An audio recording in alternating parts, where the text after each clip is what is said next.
This space was downloaded via spacesdown.com. Visit to download your spaces today. Right. This better fucking work this time. Let's invite Mr. Brown. Michael, can you hear me? Yes, hello. Good morning again, or good afternoon at this point, I think. Oh, mate, it's all coming flooding back to me why we left Twitter Spaces in the first place. Oh, I know. I was kind of hoping that they'd have fixed all of the various issues, You know what? but clearly not. It went so well yesterday. I thought, do you know what? I even told people, I was like, I was so happy because all my hatred of spaces has gone out the window. I was like, they fixed all the problems. And then I started logging in and it was like, connection lost, connection lost. I was like, oh, you fucking cunts. Anyway. Just in case you hadn't worked out, ladies and gentlemen, this is a slightly explicit podcast at the best of times. Do you know what? I've had to that's a very good point. I need to make sure I delete the two that we've already tried starting because I was swearing very, very badly when I couldn't get it to work. Anyway, welcome everybody to Friday's Morning Blast. In case you hadn't worked it out, we are back on Twitter Spaces, although we think. Well, we think so. And my phone might be going out the window shortly. So for how long we stay on Twitter Spaces, I don't know. But this is the Morning Blast with myself, Ryan, and of course, Michael, your very candid markets-related podcast, all markets, no faff, and a bit of fumbling, trying to put a bit of smile and a bit of value on your face and into your day. Nothing discussed on the podcast is relevant or trading advice or accurate or any of the above. But yeah, we try and get through as much as we can. A couple of topics and a bit of a rant, and obviously an update from our dear friend Clive Lamberts over at Futures Techs. But first, before we do, how are you, my dear friend? Have you made it through the week intact? Well, just about. I was saying to Mr. Hewson yesterday, who I believe is listening, I can see him, that this week has been mental. And I looked at the calendar for next week yesterday, and that looks like it's going to be even more mental than this week. So, yeah, hopefully we have at least a couple of days over the weekend of relatively tranquil news flow to give us a chance to rest and recuperate. Well, I was hoping the same, but now you said it out loud, it's highly unlikely. I didn't use the Q word, so hopefully we're all right. No, you didn't mention that. One upside, even if it is really, really busy, and sorry if it's a bit echoey in here, I promise you I'm not in the bathroom. Sat on the toilet like Trump texting geopolitical kind of bombshells. Well, he was on Truth at 2:45 in the morning, Washington DC time, and I did say to someone he's just got up for a slash, hasn't he? Yeah, or I bet he's a sit-down weir as well, so he's got time to get his phone out. I mean, sources. But what I was going to say is the weather is turning. I know we're British, so we're going to mention the weather, but the weather is turning. Even if it is busy, you can still get to the pub in the afternoon. But on that note, let's crack on with the market updates and levels to watch from our dear friend Clive Lamberts. I am doing this in slightly different fashion today, so I hope it's all working out. So Clive, do shout at me if what you sent me does not equate to what I'm reading out, but we'll see how it goes. The S&P is trading at 3,000. No, just 3. Right, Clive Lamberts and his market updates from Futures Techs. Mixed picture across the complex. Equities resilient despite some bearish candle signals. Brent on the run at an iron key level. Euro-dollar under pressure at the 200-day average. Moving average metal soft across the board, bar nickel. So getting into the thick of things, S&P 500 dipped to 7,079 spot 2.5 yesterday, and a quarter. Dip buyers stepped in, left a bearish outside day on the chart. Bull's not too worried at this stage, though. In the Nasdaq futures, new all-time high yesterday, at 27,156. Selling followed that, where buyers stepped back in at 26,682. All-time highs and a pullback. Buyers defending, a bit of a constructive pattern there. DAX and Eurostoxx 50 both posted doji candles. Remember, doji candles are all wick, no body, a bit like myself. Doji, obviously indecision, neither side in control. Watch for a decisive break either way in the DAX and the Eurostoxx. FTSE 100, further weakness was seen but held Fibonacci support at 10,328. Key level to watch on the downside. Holding support but only just. Bund futures tried to rally, found sellers at 125.71. 125.71 is Wednesday's VPOC For any market profile fans out there, which I am myself, that is the volume pointer control, not very polite old cunt, which is how we describe Clive Lambert. I Eurodollar. take issue with the polite part, but Well, there's other P's you can sub in if you need to. Eurodollar, obviously the currency, not the stirs. Red for the third day in a row. I'm waiting for Clive to say some rule of 3 or something like that. Down to, well, the rule of 9 works so well, well. it's now the rule of 15, isn't it? that rule of 25. Down to, where did Eurodollar get down to? Down to 1 spot 1669. Chuckles. Retesting Oh, the no. 200-day simple moving average. Clean level. A clean break below here would be significant. Brent crude over in the energy space. Green for the third day in a row. Told you, rule of 3. Up to 107 spot 40 cents. Now gunning for 112 spot 12 cents and a high on the June chart. That's 3 consecutive green days and momentum clearly to the upside. In the metals complex, offered pretty much across the board, which means sold. Silver back below $75 handle. LME copper, so London copper, struggling to clear the Fibonacci resistance at 13,445. And exception being nickel, which is still rallying. Can you hear me? 'Cause Clive just said he can't. Oh, I can hear you, mate. Yeah, Okay, yeah, well, loud and clear. it's just Clive being Clive then. Energy, TTF, so European benchmark gas, followed Tuesday's bullish engulfing pattern with further gains. Still earring to the bears, or erring, should I say. View is this is a retracement, not a reversal. And finally from Clive, if you can hear me, not that I'd care. EU carbon markets, watching where we close tonight versus 74 spot 74, which is a key level we've mentioned a few times. Not that you can hear me, but thank you very much, Clive Lambert. I'm going to wager that is user error on Clive's part, because I can hear you loud and clear, Ryan. Where should we start? Let's jump into the Middle East very briefly, because markets were kind of all over the place from about 5 o'clock yesterday afternoon into the cash close while you were pontificating around about the volatility that we saw yesterday. It was all on the back of stuff that didn't happen. Now let me make Hang on. So there's the Bloomberg headline. Like, markets move on stuff that didn't happen. Well, that is honestly the easiest way that I can kind of summarize it. So first and foremost, there were they were rumors ultimately doing the rounds that Galibaf, the Iranian parliamentary speaker, had been sidelined, effectively sacked off the negotiating team, and that the IRGC were trying to sort of consolidate their control over things. Now, markets obviously taking that as a negative, because Galibaf is seen as a kind of more moderate voice who might be open to compromise. However, within about an hour and a half, it turned out that was completely and utterly false, and that the fella is still as involved with things as he was before. So that was put to bed. There were then reports of air defenses being activated in Tehran. And that obviously sparked some concern that, are we starting to see the ceasefire breakdown? Are we seeing a resumption in kinetic activity, etc., etc., etc.? Well, again, as it transpired, around about half an hour afterwards, they were just testing the system. They weren't actually responding to any sort of threat. So I guess the two things that this speaks to are, one, that the market remains very, very jittery around the whole situation in the Middle East. And, we are seeing a significant reaction to any and all headlines, no matter how significant they may be. Yeah. And I think, secondly, it's a kind of useful lesson. I know we keep banging on about this every morning, but what we need to focus on really are the concrete developments, not the random chatter from journalists no one has ever heard of. And actually, more importantly than that, it's the broader direction of travel, which at this moment in time is still pointing away from a re-escalation. Trump was again asked yesterday in terms of how long he's prepared to wait for Iran to get back with a proposal. He said, "Don't rush me." So he is clearly in no mood at face value to re-escalate the conflict. And I think the kind of overall path, yes, it's a bumpy path, but that path still leads towards both sides wanting a deal, wanting an off-ramp, and wanting this to come to an end. Well, exactly that. I think, again, I know it's just probably the most overused cliche we got, but on this show. But if in doubt, zoom out. And we're not seeing the kinetic action that we have seen before. Yes, the Strait of Hormuz is still bar a few kind of Iranian ships slipping by, along hugging the coast of Pakistan. Bar that is still technically there's a blockade going on.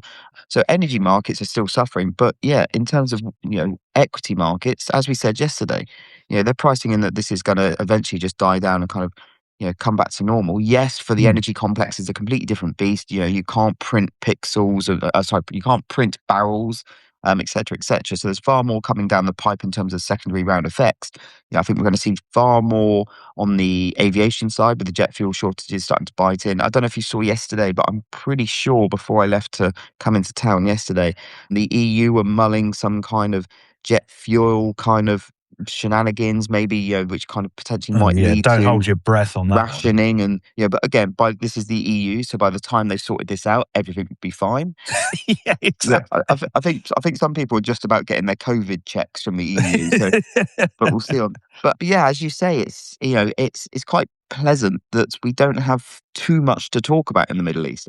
Yeah, Or and actually, well, in a way, I think that is a positive sign in and of yeah, itself. The fact that we're not seeing, endless leaks and rumor around what's being discussed in these back channel negotiations, which are going on. We know they're going on, but the fact that nothing is really coming out of them suggests that actually they are being relatively serious and engaged. It reminds me of going back to the Brexit days, almost a decade ago now, when the EU and UK negotiators, we were all waiting for them to enter the tunnel, as they yeah, called it at the time, which was basically that when was they it. went and got locked in a basement. And that was a sign that, they are really serious about getting to a deal. And it kind of feels a little bit like that. Yeah. The fact that there's less public posturing going on would suggest that actually there is, potentially some progress being made in the background. But obviously we'll remain very, very attentive to any headlines that we do get over the course of the day and over the weekend as well. Exactly that. Yeah, we always try and give a guide for kind of what to be looking out for, what we are ourselves looking out for. And again, it's headlines about who might be moving, who might be flying where for talks or any talks that we hear about. Mm. Also, one thing that I've got kind of on my radar for this is China and how they're starting to they're starting to get more vocal in trying to force through a deal because again, they are suffering on the energy front, not just because energy prices are higher in general, but because they used to get a lot of This space was downloaded via spacesdown.com. Visit to download your spaces today. a lot of energy from Iran that was also far below market price. And also, let's not forget that China have got a lot of investment on loans and whatnot in Iran, and they get paid back from Iran, like exactly the same as the Venezuela deal, via oil shipments and stuff. So China are now starting to feel the squeeze. And I think it was last week or the start of this week that we started really seeing the Chinese premier, etc., starting to get a bit more vocal and kind of trying to Mm. position themselves as a peace broker. I think we'll see a lot more of that if people don't come to the table in the next kind of week or so. But yeah, thankfully though, we don't have to talk too much about the Middle East at the moment. What No. else Can happened I have a yesterday? rant now? Yeah, mate, please do. Can Right. So, ICE, Intercontinental Exchange, they annoyed Lovely people, lovely all people. of the natural gas traders a couple of weeks ago, Clive's Lamberts included, by extending the trading hours of TTF and UK natural gas contracts. Well, they've now decided that it's time to annoy the fixed income traders as well. We had news from ICE yesterday that from the 6th of July this year, so just over 2 months away, they will be changing the trading hours of UK fixed income and STIR contracts. So for those unaware, at this moment in time, those contracts open at 7:30 in the morning London time, and then they close around about 5 o'clock in the evening. ICE, in their infinite wisdom, have decided that that's no longer good enough, and instead they need to open the market at 1 o'clock in the morning London time and close the market at 9 o'clock in the evening London time. Now, in my book, this is just utterly ridiculous. I mean, if we look at the Sonia futures in particular, and also the medium gilt future, they're not exactly liquid at the best of times, No. in a very similar way to TTF contracts and the UK natural gas contracts. The absolute last thing that anyone needs is, one man and his dog punting away in the very, very small hours of the morning, moving the market all over the place, creating unnecessary volatility just so that ICE can say we offer, a 23-hour a day market or a 20-hour a day market or whatever it's going to be. What I would expect we're going to see happen is exactly what is happening in the commodity complex, where, the market's open, but there is bugger all going through in terms of volumes until the proper market open open anyway, which ultimately defeats the point of opening the market early in the first place. You may as well just stick with how things are at the moment. And actually, I think this kind of speaks to my broader view around this whole 24/5 or 24/7 trading idea. What's going to happen? And, it's being branded as a positive and, you can access markets whenever, you can trade at the weekend, blah, blah, blah. But the ultimate situation is going to be one where, whether it be STIRS, whether it be energy futures, or whether it be equities, if and when we get to that point, you're just going to have hours and hours and hours throughout the day where there is next to no liquidity in these markets and utterly pitiful trading volumes. And it's being done basically for two reasons. One, so that the exchanges can get a little bit of PR for, frankly, outsized market moves that probably shouldn't take place. Yeah. And secondly, to keep some crypto kid who doesn't actually understand how markets work happy, because they can trade Apple at 3:00 in the morning rather than waiting for the cash open. Well, I'm sorry, just have a bit of patience. There's a reason why markets work as they do. If it ain't broke, don't bloody fix it. You okay? No, I'm not. No, I obviously have to completely agree on all of this. I think there's nothing worse than having markets that shouldn't be open, especially for like the STIRS contracts that we're talking about today, because retail punters aren't trading these anyway. And I'll give you a clue. And me and you, I'm thinking of someone in particular that's, should we say, got strawberry blonde hair. I might even see later on, who's quite a significant broker in these kind of things. He won't be very happy at all. And there's no way he's getting up at 1:00 in the morning to trade these markets, or at least be there on the turret for these or things. any of his clients, or any of anyone else's clients. So the only things that you potentially, what you might see is some block trades go through from like Asia or whatever, but they're not going to be on the exchange anyway. That's the whole nature of a block. Yes, and also, who in their right mind in Asia is punting the medium gilt future? Well, it's quite some Japanese lifers or something. I don't know, but no, it's very odd. Personally, I think it's just trying to keep up with the Joneses. The C and CME. I'll tell you what, I wouldn't be surprised if ICE are looking at the incredible kind of success of CME software accounts and whatnot, and software contracts and the volume they're doing, and say, well, we've got gilts. Why won't the same thing happen? Well, they won't, because no one cares about fucking gilts apart from gilt traders. This is it. And you're absolutely right. The Fed are by far and away the most important central bank in the world. Of course, there is going to be greater speculation on what the Fed is going to do from a market perspective. The Bank of England and the interest in trading that is considerably and comparatively much, much smaller. It doesn't matter who is hosting that in terms of an exchange. It's always going to be that way. I feel like we're almost at the point where someone somewhere needs to almost be the adult in the room and just go, do you know what? I'm not going to get involved in any of this nonsense. We're not going to try and one-up each other with ever longer trading hours. And whether it's the New York Stock Exchange or the NASDAQ or ICE or whoever, and just turn around and go, look, this is how we're doing it. This is how we've always done it. This is how we're going to carry on doing it. And ultimately, trading conditions will probably be better off on that exchange, whoever does that, than they are anywhere else. Mate, I'm all for following the LME's model, just 15-minute windows and down the pub. Well, in all seriousness, I know you joke, but in all seriousness, if you want to improve liquidity, you make the trading day as short as you possibly can. Because you concentrate all the orders in a very, very short period of time, and job done.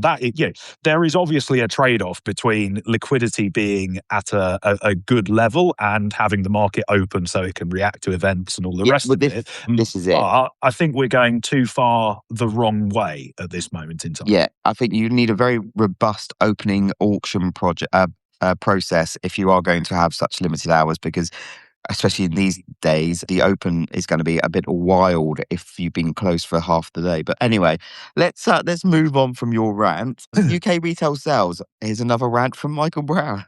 Actually, it's not. The retail sales data was okay. Headline sales rising 0.7% on a month-on-month basis in March. But so that was just because everyone basically went out and stocked up on fuel as a result of the conflict in the Middle East. Bear in mind that UK... Oh, sorry, go on. No, so I thought we lost you, but go on. Oh, no, I'm still here. Do bear in mind that UK retail sales measures the change in sales volumes, not the change in values. Yeah. So that is important to bear in mind. And then in any case, sales excluding fuel rose by just 0.2% on the month, which was pretty much bang in line with the Reuters consensus. The Bloomberg consensus was a bit lower. The one thing I would just pull out of the report, someone pointed this out to me on Twitter this morning. Apologies, I've forgotten who you are, but thank you for doing so anyway, is that the ONS said, and I quote, sales volumes in March were down by 0.1% compared with their pre-COVID pandemic saw that. level in February of 2020. That bodes well, doesn't it? Well, no, quite. Also, just a couple of caveats, other caveats to note is, BDO discretionary data, March started well, then deteriorated sharply in the second half of the month. Obviously, the Middle East headlines only really came in mid-month as well. So, this data isn't a full picture of what's going on in the Middle East. Obviously, also quite an interesting fact. Well, I say interesting, I am a bit of a twat. I was going to say nerd, but more of a twat. Online shift. So 28.2% of all retail business in the UK is now done online. Yeah, there you go. A little bit of a So basically effectively one in every 3 purchases is done online. look at you with the numbers. Yeah, exactly that. There we go. Exactly that. Also, we did have Good Friday. Was Good Friday data? That was in April. Oh yeah, God, good point. Yes, off that. No idea what that means. I know you forgot at the time that we were having the Monday off, but I didn't think you'd forgotten when the Friday was as well. Actually, unless people, you say this, but people buy in stuff ahead of the holiday weekend. Yeah, potentially. Yeah, I'll let you have that. Good recovery, Ryan. Good recovery. Indeed. Right. Today, what have we got? Yes. So at the top of the hour, in about 4 minutes' time, we get the latest IFO sentiment surveys out of Germany, of course, expecting a deterioration in the data. This is April figures. The business climate index seen at 85.7. The prior was 86.4. Absolutely no prizes for guessing why those indices are seen falling. It's primarily, if not solely, as a result of what's been going on in the Middle East. Besides that, the data docket is relatively light. We get retail sales from Canada at 1:30 London time this afternoon, although that's February data, so you may as well entirely ignore it. And then at 3:00 this afternoon, we get final consumer sentiment numbers from the University of Michigan. Do bear in mind that this is likely to pick up fairly considerably from the prior print of 47.6. The reason for that being that the preliminary survey was done largely before the announcement of a ceasefire between the US and Iran. Obviously, subsequently, we've had not only that ceasefire, but also equities have gone on an absolute tear. So you would expect that to prop up sentiment to a degree. Besides that, market participants obviously going to remain very, very focused on geopolitical headlines throughout the day, potentially some de-risking into the weekend, stocks lower, crude higher, as has become a bit of a theme of late. Also, bear in mind the potential for gapping risk when markets get up and running on Sunday evening or Monday morning. And also, do just bear in mind that we mentioned this at the start of the show, if anyone managed to hear us, it is an absolute monster of a week next week. We've got the BOJ, the FOMC, the BOE, the ECB, 5 of the Magnificent Seven reporting earnings, plus probably a whole host of stuff that I have forgotten about. So do bear in mind that market participants might just have a little less conviction than usual, given that huge slate of event risk that is on the very, very near horizon now. Exactly that, my dear friend. Yeah, I think apart from today's cock up with setting up spaces, which I now know what it was because I was trying to use the Wi-Fi, which is a bit temperamental, and it kept flicking from Wi-Fi to 5G, and I think that's where it kind of fucked me over. So I'm just going to ditch Wi-Fi when we're doing these. But seems to be that yesterday in particular, listeners, just want to say from myself and Michael, thank you so much for tuning in live yesterday, well, of course, and today, because it's nice to be able to do it live in a manner that you can all join in, because our listener numbers were hugely boosted yesterday. So thank you all very much for that. I think I'll speak for Michael as well, and we wish you a fantastic weekend. Keep it tight, stay safe. I'm going to leave you with something, Michael, and our listeners. Has anyone ever seen a turkey egg? A turkey egg? Yeah. Well, it must exist. Well, they must do. I can't find one person that's ever seen a turkey egg. I'm starting to think there's some big conspiracy where maybe they come out as turkeys. I don't know. I'm not even going to ask where that came from. You don't want to know. But yeah, Good. Turkey eggs, fact or fiction. There you go. But anyway, on that note, right. much love. Goodbye. Goodbye. Gobble, gobble. This space was downloaded via spacesdown.com. Visit to download your spaces today.